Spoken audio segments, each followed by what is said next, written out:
bar to No problem. go through. Like the bug man or something. I got another. They look like little fleas or something. They're flying, you know? Yeah. Yeah. The fruit flies. Fruit flies. All right, you're live on YouTube. Good evening. I'd like to call the September 9th, 2020 Henrietta Town Board meeting to order. Please call the roll. Councilmember Barley, Here. Councilmember Stafford, Here. Councilmember Safranek, Here. Councilmember Bolsner, Here. Supervisor Schultz. Here.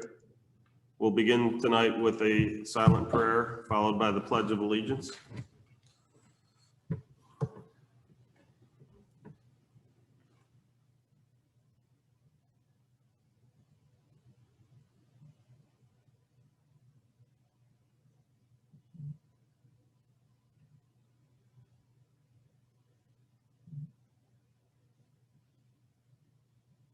I pledge allegiance to the flag of the United States of America and to the republic for which it stands, one nation, under God, indivisible, with liberty and justice for all. So I'd like to apologize that we no longer have interpreters. We used up all of our interpreter hours on the special use hearing, which went extremely long. And so we will not have interpreters for this meeting. I would also like to note that as we've seen downtown and across the country, there's been a lot of unrest regarding excessive use of force by various police departments, including sadly our own in Rochester. You know, unfortunately, it's also become very politicized, and depending on which news source you watch, it's all violence or it's all peaceful.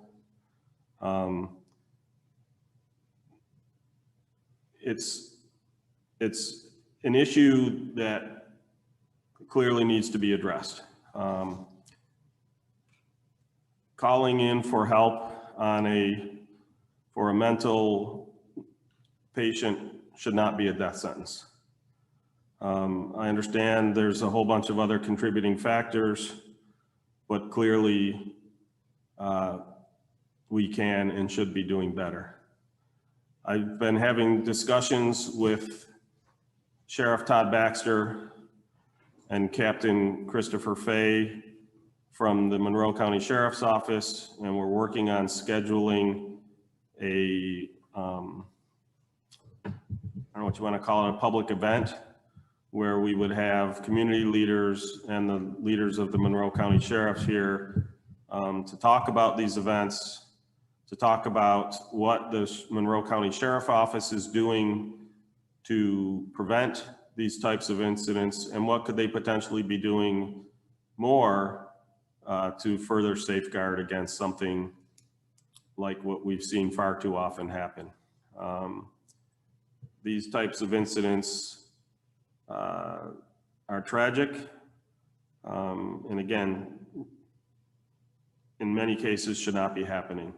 You know, there was a recent incident where an officer showed up at a house and a woman came charging out with a knife and stabbed, and they tried repeatedly to get her to put down the knife, and she put it down and pick it back up and started towards the officer, and unfortunately they were forced to shoot her, right?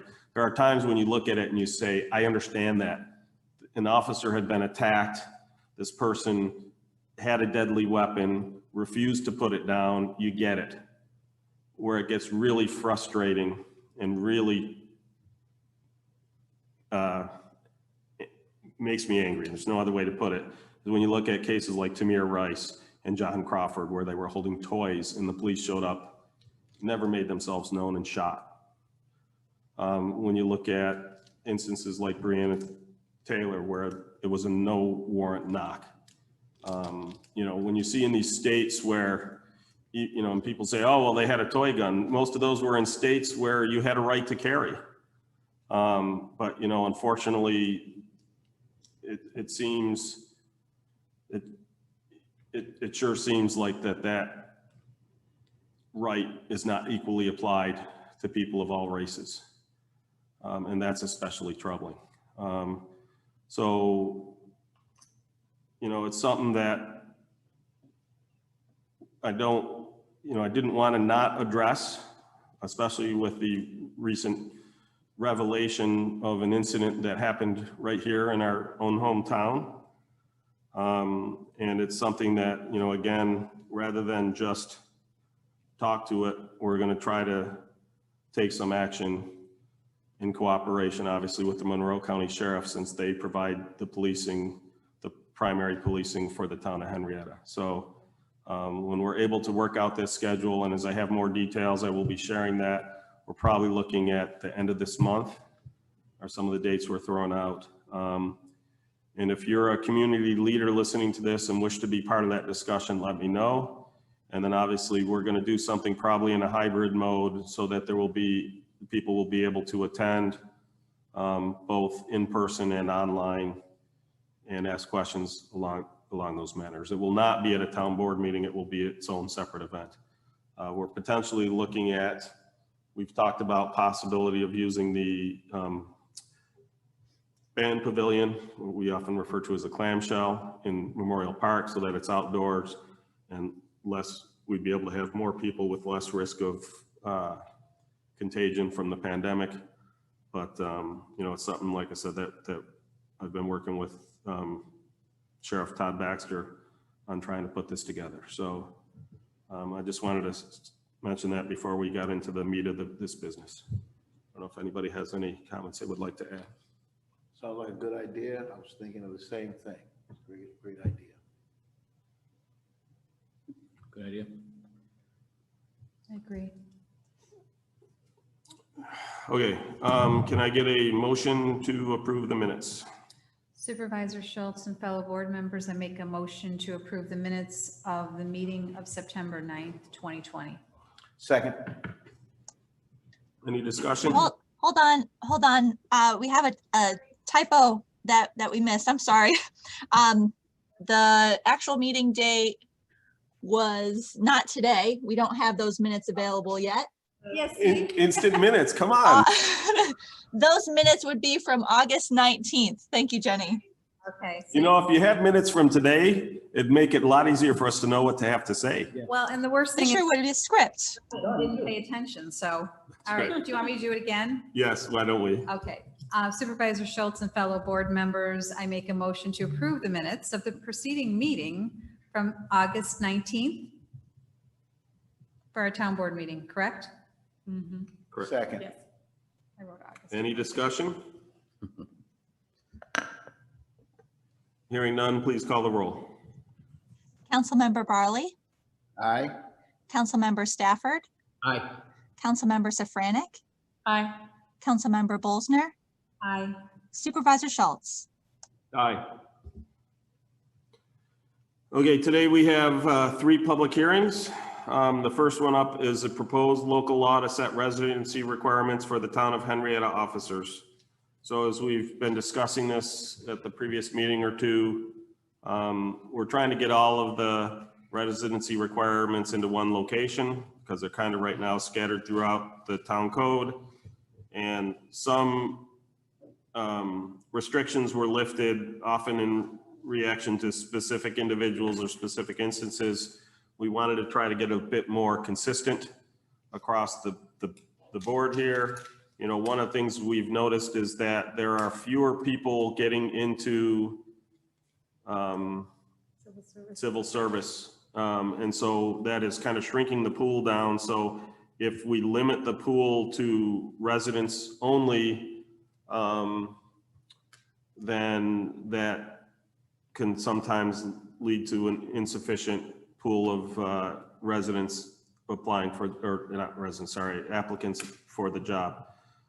There was a question about whether we could if we had the broader, could we give preference to a town resident? In typical civil service rules, it's not quite that simple. What you can do is you can put out what's called, you ask for the town list, which basically is everybody on the list who meets the requirement and lives in your town, whether you have a residency requirement or not. The issue with that is I have to choose somebody from that list, well, unless I get to fewer than 3 people on that list, at which point I can then put out a call for the general list, and now I can pick people off the general list. So that's not necessarily an issue. I don't know that when you basically look at that you're going to find, you're probably not going to fully populate your list with Henrietta folks. So one of the things that would essentially, by doing it that way, you would, for lack of a better way to put it, percolate the town residents to the top of the list when you're then canvassing for a job.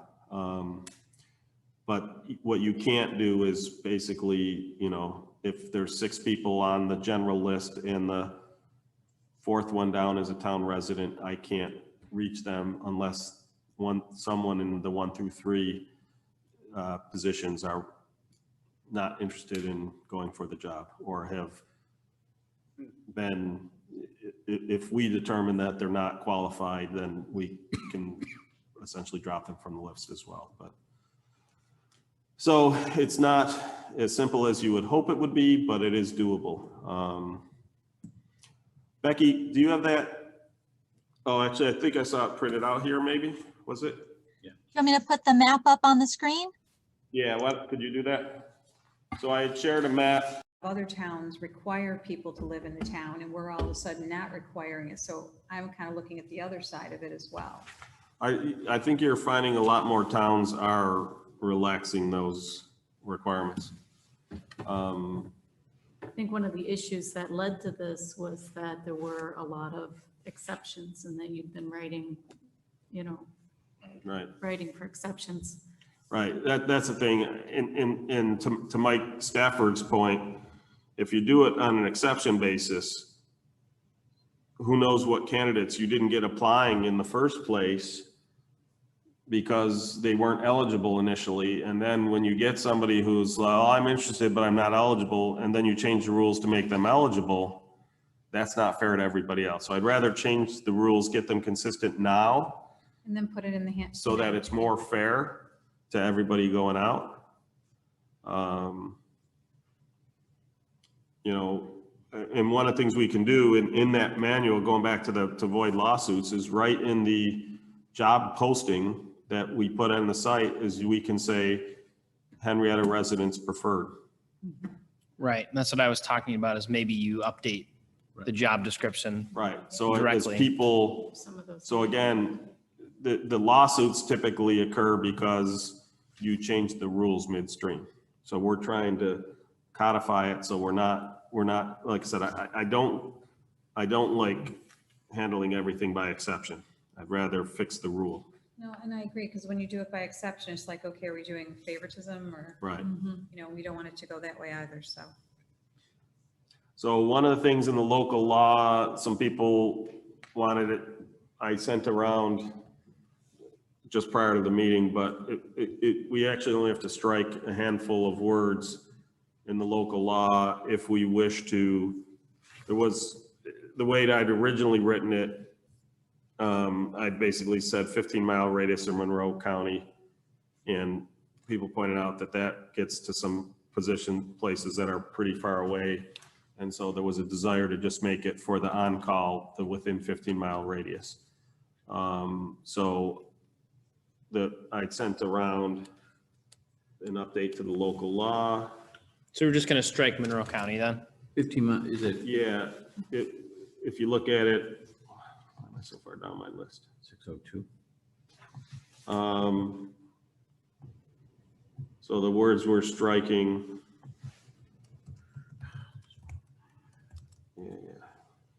I think it was printed out and given to us here. Oh, was it? Yeah.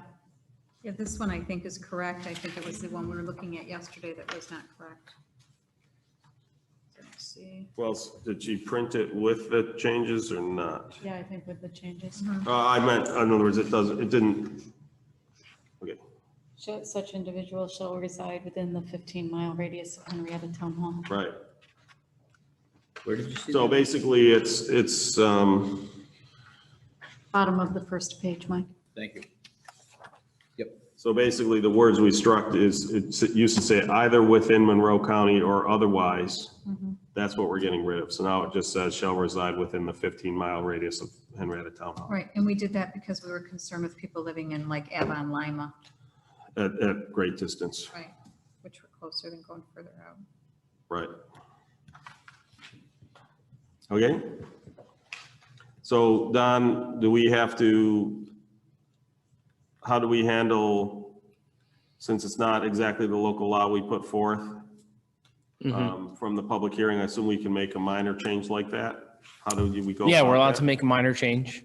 Do we, does it change the resolution or does it, I don't know how you do it within the local law. It just changes the law itself. I guess my point is, do we put forth a motion to change the local law to strike those words? You can, or you can just move the local law as discussed this Okay. evening. Okay. So again, the way it was first put forth in the section for residency requirements for town officers with on-call components, it said such individuals shall reside either within Monroe County or otherwise within the 15-mile radius of Henrietta Town Hall. We're proposing that the local law we're going to put forward will strike the words either within Monroe County or otherwise. So it will now read, such individuals shall reside within the 15-mile radius of Henrietta Town Hall. Just get that on the record as to what we're voting on. Yep. So, Becky, are there any public comments? I have none. Are there any comments from employees? Since this potentially affects some of you, especially the officers.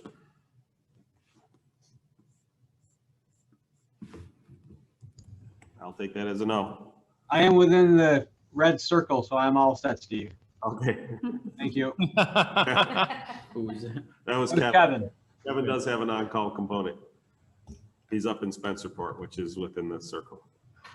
Let me check that. What'd you say, Rob? You wanted a 10-mile radius? No, Kevin's good. We could have like a circle and then stop and like have a big triangle come in and go back. Where's my Sharpie? Driving that muscle car too far already. We don't want to cause any other problems. Change the radius of a. Well, let's not get too far down that path. Okay, any other comments? Hearing none, can I get them? Excuse me, Don, how do we normally close? Do we get a motion and second to close the public hearing? Do we just close it? I've done it different ways. So Yeah, I don't know which is preferred. I think if you ask the board if anyone has anything else to say and there's no one in the audience, I think you can just close Okay. the public hearing. Any further comments for this public hearing? No, sir. Hearing no further comments, the public hearing is now closed. Next public hearing we have is for unremedied code violations at 101 Hollybrook Road. Kevin, could you please provide the update from Code Enforcement Officer Bill Cashin? Sure, Steve. Kevin Wilson, Director of Building and Fire Prevention. Bill Cashin did go out yesterday and took more photos. Nothing has changed since last month at the site. So basically, This is 101 this Hollybrook. is 101 Yes. Hollybrook. Becky, I'm assuming that there is nobody online representing 101 Hollybrook, but I will check. I do not have anyone online from 101 Hollybrook. Okay. So we will be essentially ruling in absentia. But basically what we have to make the decision at this public hearing is whether we believe that there is a realistic expectation that these conditions will be corrected. If we do not feel that way, we can put forth a, would it be a full resolution, Don? How would it I've work? got it drafted here. I'm just adding in this information. Okay, so that we would basically pass a resolution authorizing the town to go in and correct the violations. And No charge, one's contacted our town Nope. from there, right? No contact whatsoever. we posted on the site, we sent certified mail to the addresses of record for those Right. properties. You want me to share this to your emails right now? Sure. All right. I just finished it up. So would we do that right now, or would we do that at the end of the resolution number so that it follows our normal numbering sequence? Yeah, that's okay to do it that way. Okay, so we will add these to the end of the resolution list. Does that work for the town clerks? Works for the town clerks. Okay, any other comments regarding 101 Hollybrook Road? Hearing no further comments, I close the public hearing for unremedied code violations at 101 Hollybrook Road. Our final public hearing is unremedied code violations at 128 Citation Drive. Mr. Wilson, could you please give us the update on that one as well? Yep, pretty much the same thing. Has been no contact from the resident, property owner, no change with all the violations that were listed. And Mr. Cashin went out yesterday after the designated hour to check. That is correct. He did supply me with photos from yesterday. Okay. So again, following the procedure, we gave them plenty of opportunity to contact the town. And again, these two were on here because for this exact reason, that for the past year, we've been trying to get something done. We've heard nothing back from them. They've had multiple violations. So again, we put forth that original call for public hearing to start the process Right. under the town code section to have the town go in and remedy these. Steve, Problems. does that mean, I drove by both properties yesterday just because I wanted to see if they had changed anything. Next to 128 Citation is like a little stub that was eventually going to be more homes and wasn't. He's even got cars parked over there. Does that mean we're going to go in and remove the cars? What does it mean? What are we going to do now that we are doing this? What's going to happen Right. to these? In terms of car, I don't think we have any car impounding ability. I think that would have to be turned over to the Monroe County Sheriff if there's Okay. illegal cars illegally parked. Do you know that answer, Kevin? If they're on the street, then yes, I believe it would be the Monroe County Sheriff's that would have to take care of those. You could prosecute fines. For those. Mm-hmm. Usually when you need injunctive relief to actually do something, you'd go to Supreme Court, which is expensive, unfortunately, but that's what you have to do when you're talking about removing property like that. Can I just confirm on the record with Kevin that for both of these properties, including 101 Hollybrook Road and 128 Citation Drive, relative to the notices to perform work issued for each property, that none of the code violations cited therein have been at all remedied as confirmed by personal inspection yesterday? Is that true? That is true, yes. Thank you. And it was specifically yesterday, there was a time. Yeah, stated after 1 as- o'clock. After 1 o'clock. Right. Thanks. I just remember seeing Bill say it was just out there this afternoon, so. Okay, any other comments, questions on code violations at 128 Citation Drive? Anything from the public? I have nothing over here. Hearing none, then I will, and hearing no objections, I will call a close to the public hearing for unremedied code violations at 128 Citation Drive. I did email those resolutions to you just now, to the board individually. I will take the first one with Mike being my second. Mike will take the second one with Rob being his second. Okay. And they will be, so 101 will be 223. And then 128 will be 224, 18-224. Okay. And that concludes our public hearings. So now can I get my first resolution? Mr. Supervisor and fellow board members, I have resolution 18-214, 2020 to authorize bills payable for August 25th through, it's August 25th, 2020 through today. Second. Any discussion?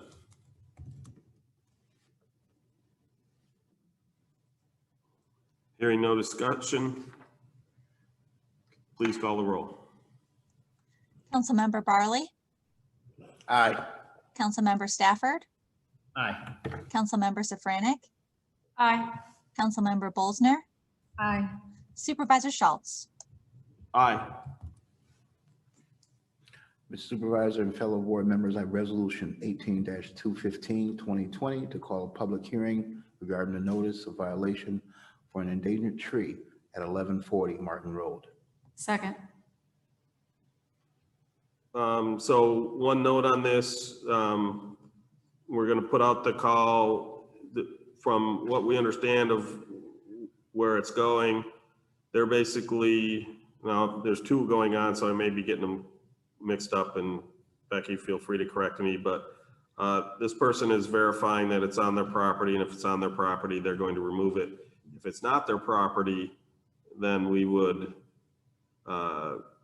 have to reissue a new notice to the correct property owner. So Okay. they were having a surveyor come in and verify that.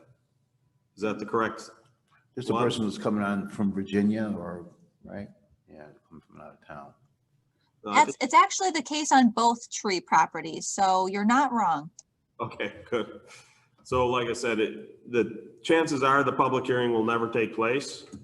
But as part of the procedure, we have to call it. And what that does is for any of the appeals, it puts a pause on the shot, the countdown clock as to when they have to complete, so they can finish their investigation and present their findings at the public hearing. Although again, from what we've heard from both owners, if they find it is theirs, they're going to get rid of it. That's great. There are these ones that are at the edge of the property. From our understanding, we're not land surveyors. From our understanding, it is on their property, however. But I do have a question on that. What happens if it's not on their property? Who's responsible for the cost of the surveyor that the resident might go have to put out? I think the resident is. right. Okay. So you're thinking about, No, I'm just wondering, we say it's on their property and they have to spend money to prove a tree that isn't on their property. Okay. so you're saying they might want a reimbursement from us? Yes. Because Right, we caused the basically action. accused them of something that, Right, and that Okay. very well could happen, that they will make such a request, especially now that a town councilman asked for it. yes. I think it's only, Understood. Yeah. We were considering that, but the issue is you've kind of locked us in. Good job, Michael. No problem. Just run it by the lawyer. Run it by the lawyer. Blame it on me. Right?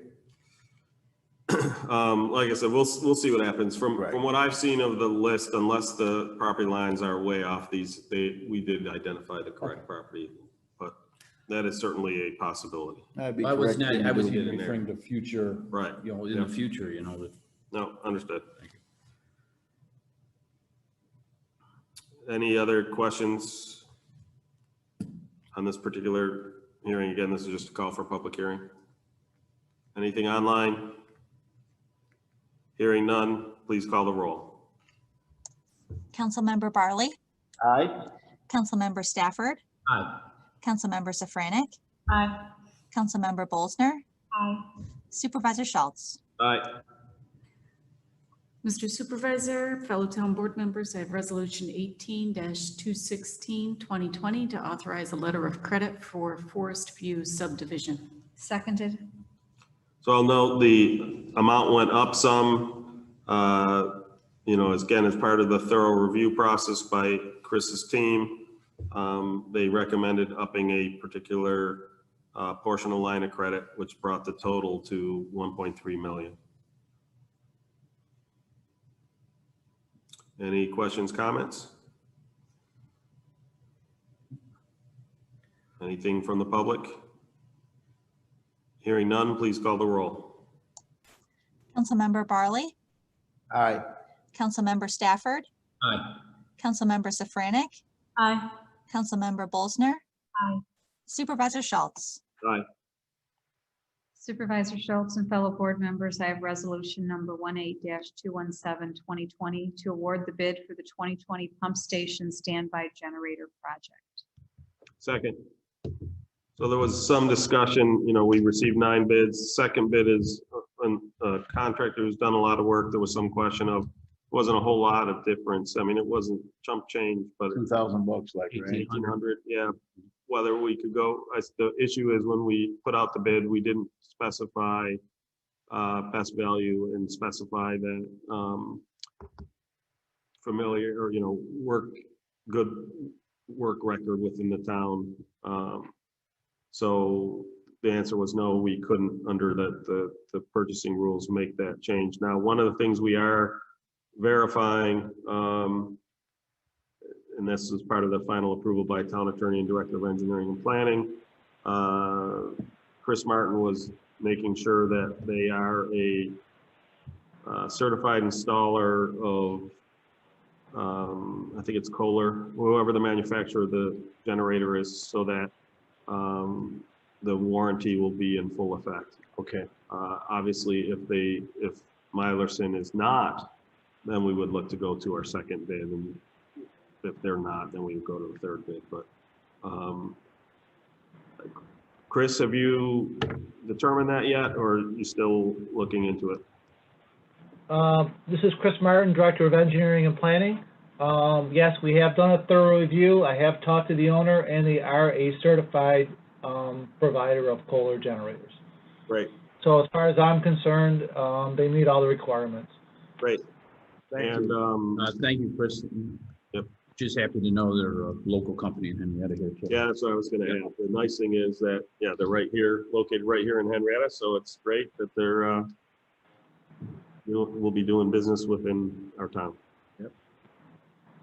And again, it's always good to find new contractors and have a good list of qualified contractors to choose from. It helps keep their pencils sharp. Any further discussion? Anything from the public? Hearing none, please call the roll. Councilmember Barley, Aye. Councilmember Stafford. Aye. Councilmember Safranek, Aye. Councilmember Bolzner, Aye. Supervisor Schultz. Aye. Fellow board members, I have resolution 18-218, 2020 to declare items surplus materials from the assessors department. Second. Sarah, if you're on, are these those broken down chairs that you don't want to sit in there for fear of, not you personally, but for fear of collapsing, or are these different ones? Sarah just logged off, but yes, that is correct. Okay. It kills me that we have to declare them surplus. I wouldn't even trash, you don't have to declare trash surplus. Exactly. Yeah. So any further discussion? Any comments from the public? Hearing none, please call the roll. Councilmember Barley, Aye. Councilmember Stafford. Aye. Councilmember Safranek, Aye. Councilmember Bolsner, Aye. Supervisor Schultz. Aye. Mr. Supervisor, I have resolution 18-219, 2020 to appoint Sandra Lehman to the Youth Board. Second. So this would be for the remainder of the vacated 2-year term, which actually would expire December 31st to 2020. If she was interested in reappointment at that point, she could put in for again for the future terms. As you saw well, maybe you haven't yet, I sent an email out end of today looking forward to next meeting. We've had discussions with Anita and Pam regarding the problem of the high turnover at that board. That happens because it's only a 2-year term. We've had problems with this with other boards and have gone to a 3-year term. During that transition from a 2-year term to a 3-year term, we do some staggering so that essentially 1/3 of the board is up each year. And that prevents there ever being a scenario like what would happen this year, where essentially almost the entire board is up for reappointment. And so if for whatever reason, the people who all vacated were from the 2021 terms and the 2020s are all there. So there's actually only one person, Vice Chair Jesse Redlow, who's on through next year. All the other adults, their terms are up. All the other adult members, their terms are up. Now, for those who don't know, it's a 14-person board. Minimum of 8 adults. We typically carry 9. We carry 5 student membership. And so, we would be looking to where each year there would be 3 adult positions expiring. And then for the students, it would be 2, 2, and 1. Although, so one of the, like I said, in this particular case, this would be a position that would, this is completing one of the terms that expire on 2020. And, there was some confusion as to 7 or 8. I don't know if anyone's heard back yet to confirm from Mr. Black as to whether he, Eric Black was listed as a member. I heard from the rec department that he actually had resigned, but I've not seen a written resignation. Okay. And that can include an email. So I asked them for that. So we'll get confirmation on there, but there will probably be a, either way, there's this, well, no, because if there are currently 8, if he's on there, this would be the 9th spot. Otherwise, there would be a second opening. Discussion?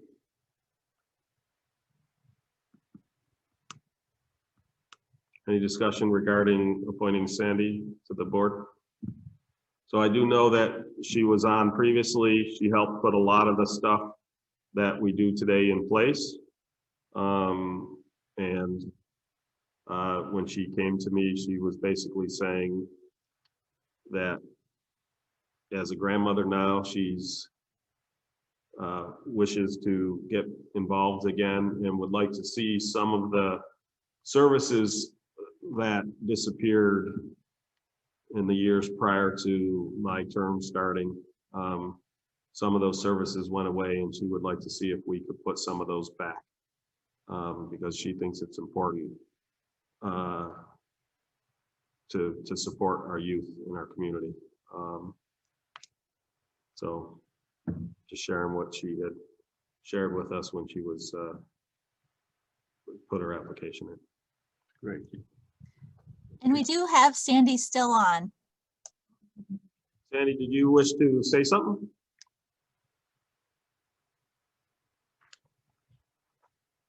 She realized she's. Unmute. Okay. Do I want to say anything? No, as I explained to to the supervisor, that I have teenage grandchildren who are staying home because of COVID. We have a lot of kids staying home because of the COVID. I keep hearing about, how it's depressing for adults. Well, my question is, what is it doing for the kids and how can we help the kids? And so my goal is to see what is out there, what's being offered, and how we as a community can reach out to our young people. And I hope you guys appoint me. And if you do, I'm going to say thank you.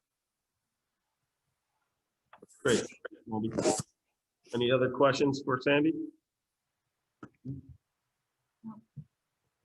Any other comments from the public? Hearing none, please call the roll. Councilmember Barley, Aye. Councilmember Stafford. Aye. Councilmember Safranek, Aye. Councilmember Bolzner, Aye. Supervisor Schultz. Aye. Congratulations, Sandy. Welcome to the Youth Board. Oh, thank you for the second time in my life. Thank you. Congratulations. Thank you for serving the community. I try.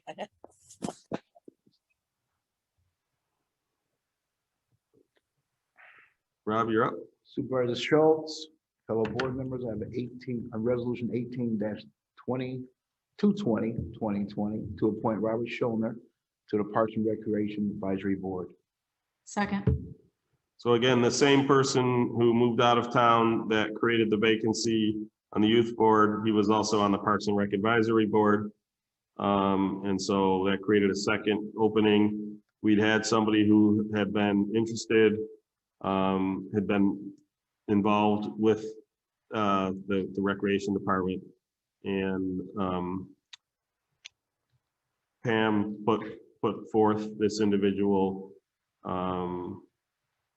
as somebody who could finish the remainder of the term. This particular term expires on 2021, so this term would be for just over a year.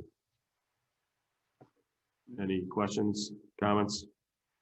I know some people missed this in the agenda when we were talking last week, but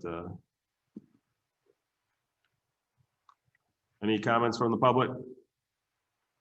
Is Mr. Schoner on by any chance?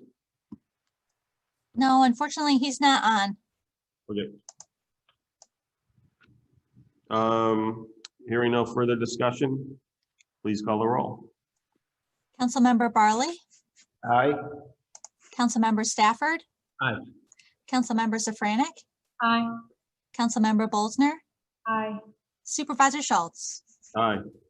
And I'll just add that one of the things we've done to gather more names, we've created a e-notify list, and we'll ask people who are interested in, because we get people who express interest during the year, and I try to find what they're interested in and connect them with those board chairs.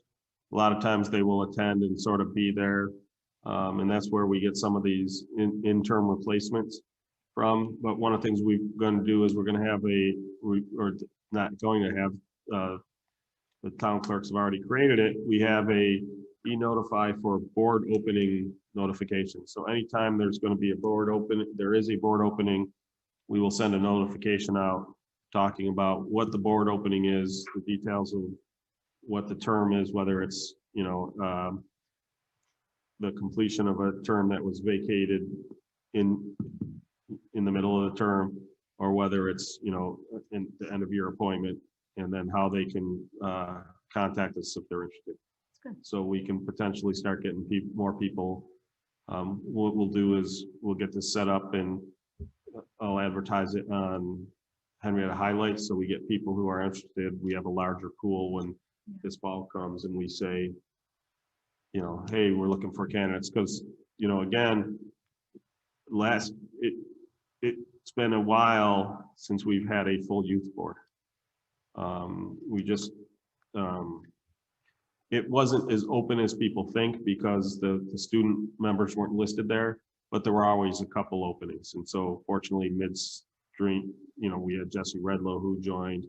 We had a young member from I think it was Marine Corps, his veteran, who just returned back home to Henrietta after his tour of duty, was looking to get involved and was interested in helping out in that regard. So, we have been getting people as they've come along, but it would be nice to be able to expand our pool of individuals to select people for the boards. Okay, next resolution. All right, Mr. Supervisor, fellow board members, I have resolution 18-221 2020 to hire personnel. Seconded. Any discussion? Hearing none, please call the roll. Councilmember Barley, Aye. Councilmember Stafford, Aye. Councilmember Safranek, Aye. Councilmember Bolzner, Aye. Supervisor Schultz. Aye. Supervisor Schultz, fellow board members, I have resolution number 18-222-2020 to adopt local law number 3 of 2020 to set residency requirements for town of Henrietta officers. Second. So the local law we will be adopting is the one that includes just the 15-mile radius as opposed to the Monroe County or 15-mile radius. That's for individuals within the, or who have the alcohol component. Any other discussion? One of the things, Linda, just please make note that we would like to add to our policies and procedure. I'm not exactly sure which guideline it is, but I'm going to call it policy and procedures that for job postings, we have something in there that says, you know, Henrietta residents preferred, and that we, you know, if we have two candidates who are otherwise equally qualified, that the hiring preference would go to the Henrietta resident. Mr. Supervisor, this is Linda. We do have a hiring policy and we will get that added to it. Okay, thank you. That's great. I suppose that's probably where all of our EOE stuff is, right? No, that's more in the employee handbook, but we do have a separate hiring policy. Gotcha. Thank you. Okay, any other discussion? Hearing none, please call the roll. Councilmember Barley, Aye. Councilmember Stafford, Aye. Councilmember Safranek, Aye. Councilmember Bolzner, Aye. Supervisor Schultz. Aye. Fellow board members, I have resolution 18-223, 2020. Authorization for town to perform work at 101 Hollybrook Road for numerous code violations and to lien the cost against the property. Second. Any further discussion? Obviously, we discussed this during the public hearings. Any comments from the public? Hearing none, please call the roll. Councilmember Barley, Aye. Councilmember Stafford, Aye. Councilmember Safranek, Aye. Councilmember Bolzner, Aye. Supervisor Schultz. Aye. Mr. Supervisor and fellow board members, I have resolution 18-224, 2020. Authorized for the town to perform work at 128 Citation Drive for numerous code violation and to lien the cost against the property. Second. Any further discussion? Any discussion from the public? Hearing none, please call the roll. Councilmember Barley, Councilmember Stafford, Aye. Councilmember Safranek, Aye. Councilmember Bolzner, Aye. Supervisor Schultz. Aye. That concludes our resolutions. I have an additional discussion item. I received a request from Debbie Stendardi at RIT. They are bringing back a off-campus task force to address potential issues within the community. So there's been some concern. So there's been a long-going concern with regards to what I'll call college town, where, you know, there have been developers who purchase homes in residential neighborhoods and convert them into rental properties for college students.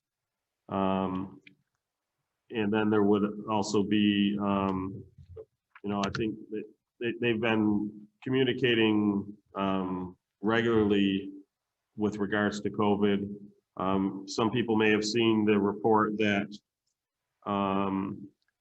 there was they've actually been monitoring sewage coming from the residence halls, because there is a means to detect if someone is COVID positive. They're doing it at Colgate too. Yeah, so they did get a hit for Nathaniel Rochester Hall, they tested everybody. They had one student and one student only who tested positive. That student is being quarantined. Yeah. And so they're being very proactive about it. I understand that, you know, during the folks who had to be quarantined from out of state, there were some individuals who were partying during quarantine. And as I understand it, they were essentially switched to remote learning. I know there was significant action taken to it. I can't fully speak as to what that action was, but the point is the action was taken to protect the community, both the RIT community and the community at large. So they are taking this very seriously. They have a basically, you know, color-coded where they are in the status in terms of COVID, and it's been green the entire time. They've had very few, they do way more testing than what happens in the general public, and they've had very few instances. And when they get an instance, they get right on top of it and quarantine them. So there was some concern in the surrounding neighborhoods as to whether, you know, all these people coming from all across the country, whether there was going to be an issue. But so far to date, you know, based on the actions that RIT has been taken, that has not proven to be the case. It's been good in that regards. But, you know, one of the questions is, you know, for a town representative, should that be someone from the town board? Should that be, I don't know what town employee would make sense, but I just wanted to talk with you guys as to, it seems to me that it would be beneficial for us to have a representative on that committee. And I was just wondering what people thought in terms of. I think it's a good idea. I think it's outstanding what they're doing to keep up with stuff, because Yeah. that kind of technology is needed right now. I saw a big special at Colgate was doing things like that. Yep. And so I'm very surprised and pleased to hear they're doing it there. Mhm. Yeah, and I think anytime we can strengthen communication between the town and a large institution like RIT that's in residency, I think that's a very positive move. I would agree. Yeah, I agree with that, that, you know, with them being as big as they are and such a big part of this town, that it's important we have a good open communications. Is there anybody who's interested? Well, first off, do we think it should be a town board member? Do we think it should be an employee? Do we think it should be someone else? Not sure. I would say Thoughts? town board member. I'm leaning to a town board member. I can't think of any particular department that would be Right. Yeah, I'm in the same boat. appropriate. Is there anybody who wishes to volunteer? I would. I'm only serving as liaison to one board right at the moment, and I think most people have at least two. Is there anyone else interested? I'd feel, yep, I'd be, if Millie wants to do it, and if she needs a fill-in ever, or. Okay, so you'll be a backup essentially? Okay. Like, Yeah, I personally don't think it's appropriate I do it since I'm on the president's roundtable. Yeah. So just to avoid any even appearance of potential conflicts. So Millie, if you're willing to do that, I think that would be great. So what I will do is I will send an email back to Debbie Stendardi and to you. I'll copy the rest of the board in. Would you guys like to receive her COVID updates? I would. Okay, so I'll let her know when she sends them to the entire town board, not just me. You'll get them a couple times a week, if not daily. They do, you know, again, they stay on top of it. And so Millie would be the representative and Mike would be the alternate. Okay. That's it for additional, from what I had under additional discussion items. I don't know if anybody, is there anybody in the public who wishes to discuss any additional item, or anyone from the board I have a couple things for reports? for reports. Yep, we'll get to that in a second. Okay, hearing no further discussion items, Mike, report. Okay, from the fire district, Henrietta Fire District, there's going to be an informational meeting about station number 6 that they want to build. The informational meeting will be Thursday, tomorrow, September 10th, from 6 to 8 at station number 6 at 60 Erie Station Road. There'll be another informational meeting Saturday, September 12th, from 11 to 1, and that's at Erie Station. And then the bond vote is next Tuesday, September 15th, from 4 to 9, and that's also at 60 Erie Station Road. What's the date on Tuesday? Sorry. Tuesday, September 10th. No, the Oh, the bond vote, the 15th. There it 15th. is. The whole thing. Great. Thank you. I've been receiving comments, concerns about the potential tax increase implicated in this. I received from a couple people that they felt that the Station 6 was extravagant a bit and that they could pare it back. So if anybody's at that and wants to share those comments, again, a couple different residents have shared that. I think sometimes people are a little intimidated by the fire district and don't necessarily always feel comfortable sharing that directly. So they asked if I could share that. You know, so one of the things, even if it is approved for the dollar amount, I guess my request to the fire district would be to keep those costs down as much as possible. We realize it's where somebody lives, but some of the fixtures and accommodations and some of the stuff in there, again, according to somebody who dug into this a decent amount, they felt it was a bit extravagant. So. Okay. And also from the rec center, I have several things. They're beginning to open up a little bit and to start to have some events. And so the flag football program started tonight with the soccer program starting tomorrow. The walking track will open next week, indoor. There are certain hours, so you should go to the website to find out exactly the hours before you show up. And with that, all participants must be masked inside, must wear your mask.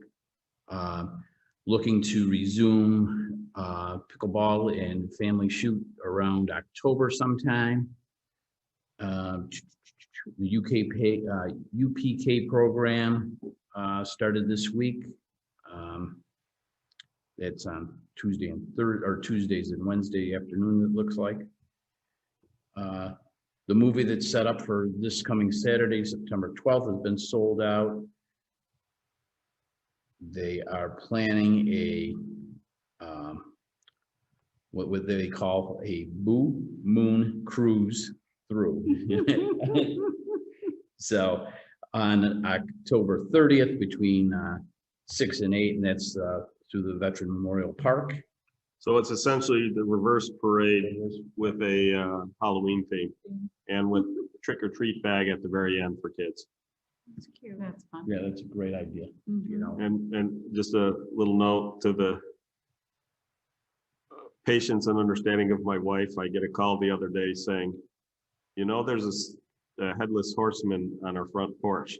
I go, oh, good, it arrived.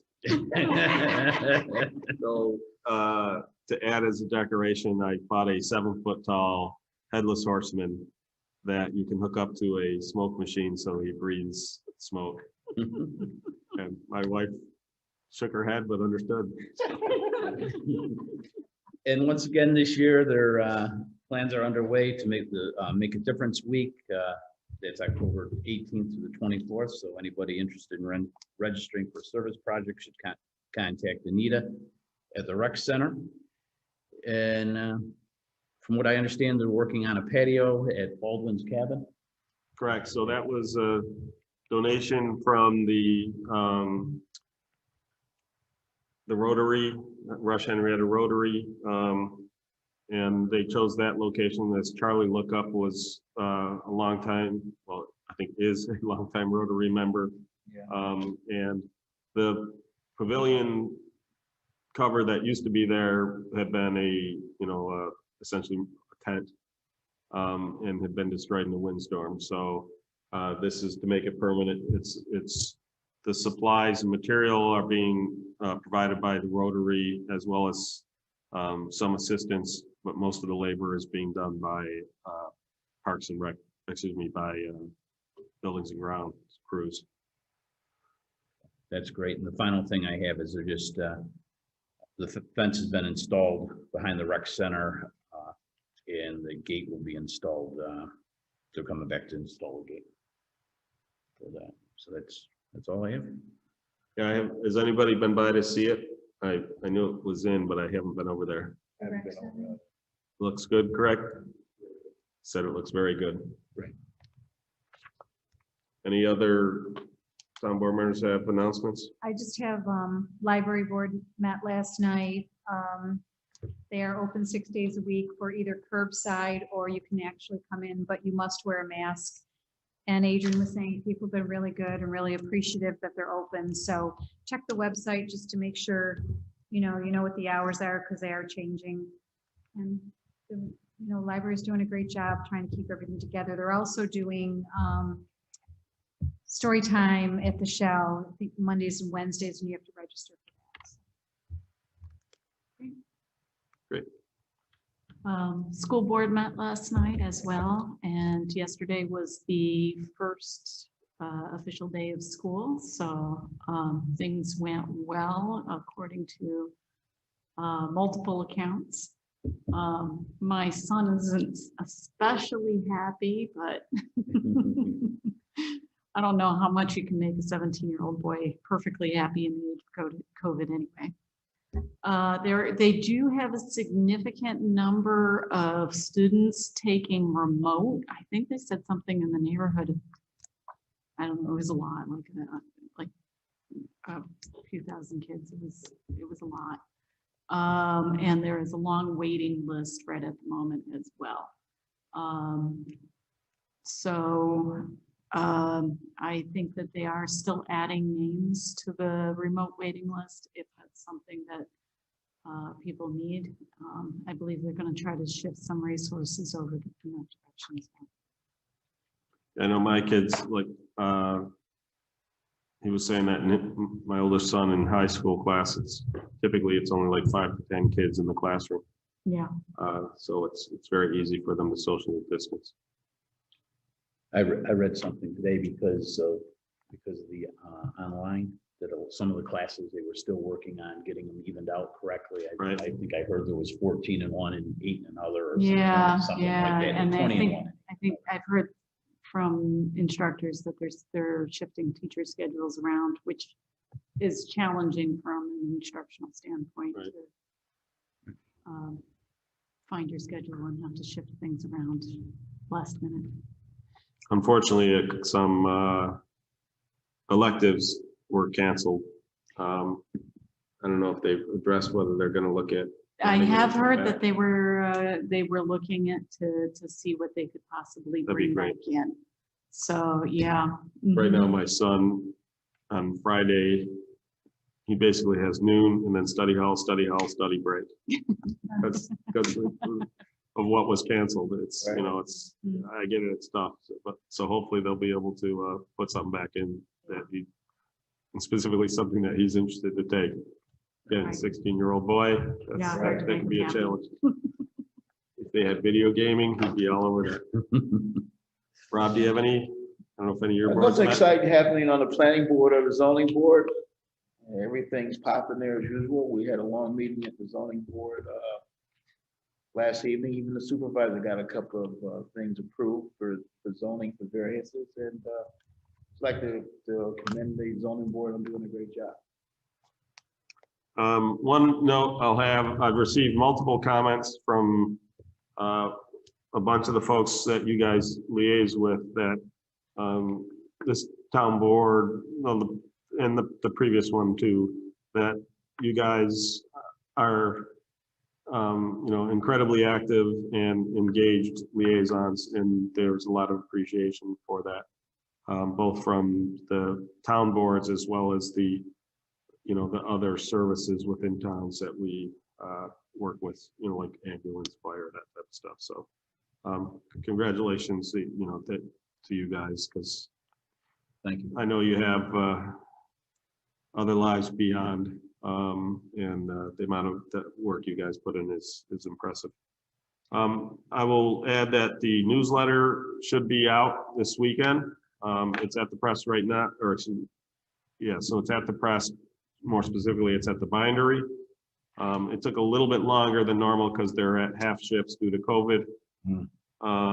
But we got the postage amount, which usually means that so probably tomorrow they'll be stopping by to take it to the post office tomorrow and Friday. Included in that is the brush and leaf pickup schedule for this fall. I know we've been getting questions as whether we're going to do that I'm sorry, it's not pickup, it's drop off. Right. Yeah, Those pickup, but I have some stuff for them. That's right. So, the Martin Road location will be open most weekends I'm pretty sure all the weekends in November and a good portion of them in October. But again, the schedule's in there. Right. So it's a good number of weekends. So like I said, look for that this weekend or early next week. And then I will also finish up the online version and we'll get that posted up as well. So. And one last thing, we talk about all the hours we put in. I'd like to say thank you to the supervisor for working as hard as you do for our town and all the things you do for our town. It doesn't go unnoticed. I think you work extremely hard and we appreciate it. Thank you. And for the employees who are still here at 10 o'clock at night. Right. Is it 10 o'clock at night? It's 10 o'clock. Get out of here. Boy, time flies. Well, at this point, we've got an executive session for matters relating to the employment of a specific individual. So whereas most of the employees will get to go home, us board members, not so much. Who ordered the pizza? Right. You didn't even eat yours? So I ran and grabbed it. Mike was in doing things, so I grabbed him a slice, but apparently he didn't have time to eat it. Still didn't have time to eat it. It's gonna be tough to split into 5. That's right. So unless I hear any objections, we will adjourn to executive session and we will adjourn directly